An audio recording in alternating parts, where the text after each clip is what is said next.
दोस्तों, पहाड़ों का अपना एक हुस्न होता है, एक चार्म होता है।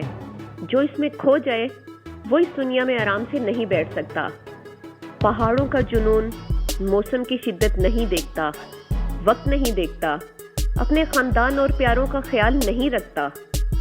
पहाड़ जिस कदर जालिम हो जाता है, उसकी कशिश और हुस्न उतना ही बढ़ता जाता है। एक बात तो तय है, पहाड़ आपको आवाज़ देते हैं। जो एक बार उनकी शक्ल देख ले, फिर वो नॉर्मल दुनिया का हिस्सा नहीं बन पाता। उनकी सरगोशियाँ महफिलों में बैठने नहीं देती।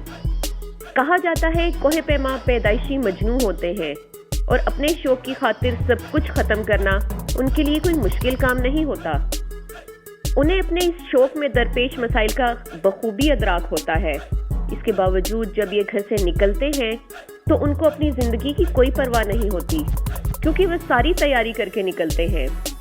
उनको इस बात की भी परवाह नहीं होती कि अगर फ्रॉस्ट बाइट से उनके हाथ पांव खराब हो गए तो वो क्या करेंगे। अपाहिज होना और मर जाना, वो भी अपने शौक की तकमील की वजह से, उनके लिए कोई काबिल गौर मसला नहीं होता। उनके घर वालों को भी इल्म होता है कि वो उनको ज्यादा देर पहाड़ों से रोक नहीं सकते। वो आम लोग नहीं होते, उनका ताल्लुक जुनून वालों से होता है। शौक और जुनून कुछ भी नहीं देखते। फतह का ख्वाब सारे डर भुला देता है। साथियों, अपने टॉपिक पर आगे बढ़ने से पहले हम एक किस्सा मुख्तसर के मोअज़्ज़ज़ नाज़रीन से रिक्वेस्ट करते हैं कि हमारे चैनल को सब्सक्राइब कर लें, ताकि हर नई आने वाली वीडियो का नोटिफिकेशन आपको बर वक्त मिल सके। और कमेंट बॉक्स में कमेंट करके आप अपनी राय का इजहार कर सकते हैं। अगर वीडियो अच्छी लगे तो लाइक भी कीजिए और अपने अजीज दोस्तों के साथ शेयर भी कीजिए।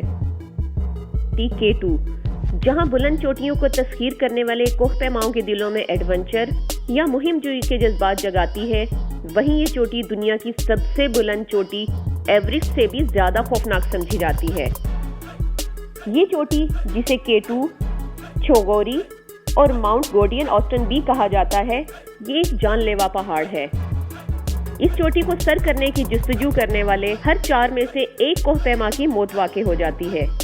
K2 पर अमवात की शरह 29% है, जबकि उसके बरक्स दुनिया की सबसे बुलंद चोटी एवरेस्ट पर यही शरह 4% है। दुनिया के इस दूसरे बुलंद तरीन पहाड़ K2 को सर्दियों में फतेह करने की कोशिश करने वाले पाकिस्तानी कोह पैमा मोहम्मद अली सदपारा, आइसलैंड के जॉन स्नोरी और चिली के जॉन पाब्लो का जुम्मे के रोज से बेस कैंप, टीम और अहले खाना से राब्ता मुनक़ते है। हफ्ते के रोज से उनकी तलाश में जाने वाले आर्मी हेलीकॉप्टर्स ने 7000 मीटर की बुलंदी तक परवाज की, लेकिन अभी तक तीनों कोह पैमाओं का कोई सुराग नहीं मिल सका। इस खबर की इशाअत तक रेस्क्यू ऑपरेशन का दोबारा आगाज हो गया है। ताहम पाकिस्तान में सोशल मीडिया से लेकर कोह पैमाई से मुतालिक दिलचस्पी रखने वालों, हत्ता कि आम अफराद तक सभी ये सवाल करते नजर आते हैं कि इतने घंटे गुजर जाने के बावजूद 8000 मीटर की बुलंदी पर उन 3 कोह पैमाओं के जिंदा रहने का अब कितना इम्कान बाकी है। इस बात को समझने के लिए हमें सबसे पहले ये जानना जरूरी है कि डेथ जोन क्या होता है और कोई कोह पैमा डेथ जोन में कितने घंटों तक जिंदा रह सकता है, और इतनी ऊंचाई पर रहने से इंसानी दिमाग और जिस्म पर उसके क्या असरात पड़ सकते हैं। तिब्बी माहिरीन के मुताबिक इंसानी जिस्म सतह समंदर से 2100 मीटर तक की बुलंदी पर रहने के लिए बना है, और इससे ज्यादा बुलंदी पर इंसानी जिस्म में ऑक्सीजन की सैचुरेशन तेजी से कम होना शुरू हो जाती है और जिस्म में मनफी असरात रोनुमा होना शुरू हो जाते हैं। Action guide high altitude acclimatisation and illness के मुसन्निफ रिक मार्टन के मुताबिक ऐसे ऊंचे पहाड़ों पर जाने से कबल कोह पैमा कई हफ्तों तक एक्लेमेटाइजेशन यानी जिस्म को माहौल के मुताबिक हम आहंग करने का अमल करते हैं, ताकि उनका जिस्म ऑक्सीजन की सप्लाई के मुताबिक आहिस्ता आहिस्ता माहौल के हिसाब से काम करने लगे। कोह पैमाई के माहिरीन के मुताबिक K2 पर अमूमन कैंप 1 6000 मीटर की बुलंदी के बाद कोह पैमा खतरनाक जोन में दाखिल हो जाते हैं और उनमें ऑक्सीजन की कमी के मनफी असरात भी रूनुमा होना शुरू हो जाते हैं। मुहक्किक स्वापेनील परालकर, जो कि इंडिया में रियासत गुजरात के GMERS मेडिकल कॉलेज से मुंसलिक हैं, इस हवाले से खासी जामे तहकीक की है। अपने तहकीकी मुकाले में वो लिखते हैं कि कई कोह पैमा हाई एल्टीट्यूड पल्मोनरी एडिमा हैब या high altitude cerebral oedema has का शिकार हो जाते हैं, जो ज्यादातर अमवात की वजह बनता है।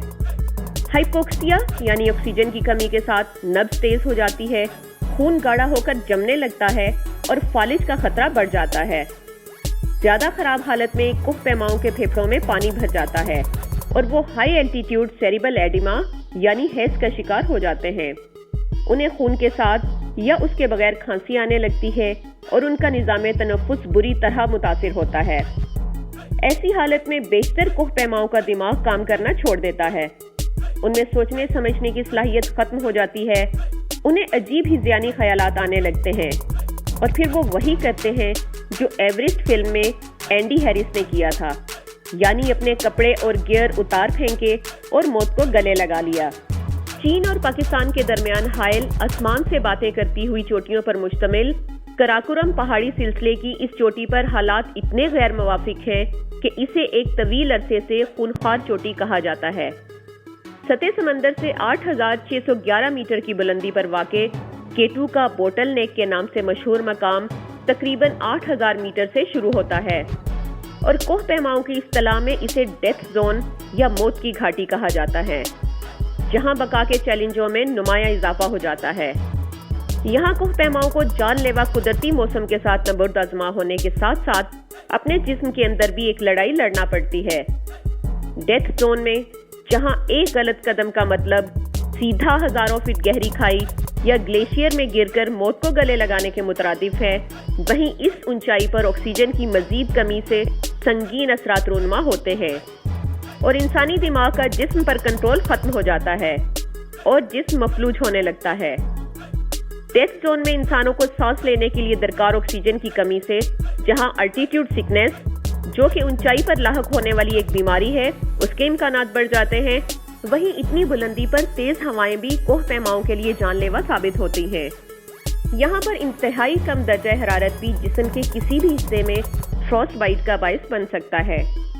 اتنی بلندی پر انسانی جسم کو پیش آنے والے طبی مسائل کے حوالے سے کی گئی تحقیق کے مصنف پروفیسر ہربرٹ این کے مطابق یہاں تک چڑھنے والے کوہ پیما سیریبل ایڈیما، ریٹینا ہیمبریج، شدید سر درد، متلی، بدنظمی، ہیلوسینیشن یا نظر کا دھوکہ وغیرہ جیسے طبی حالات سے دوچار ہو سکتے ہیں۔